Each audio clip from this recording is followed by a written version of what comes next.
एक लक्षात येईल असतं मी आता जे कोण बोलले मला काय कोणाची म्हणजे नाव घेऊन कोणाला काय मोठं करायचं संपूर्ण महाराष्ट्राला माहिती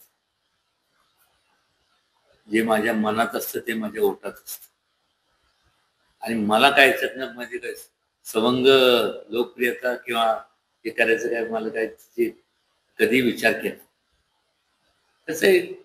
प्रत्येकाची विचार असते विचार करण्याची पद्धत असते आता एखादा संकुचित विचार जो कोण असेल त्याचा असेल जर असेल तर त्यांनी तो व्यापक करावा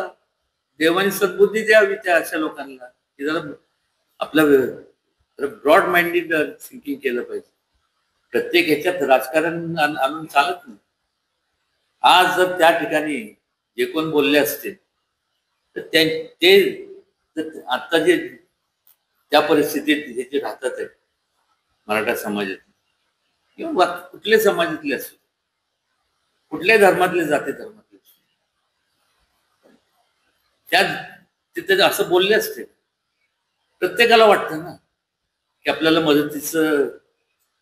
हात मिळायला पाहिजे आणि का नाही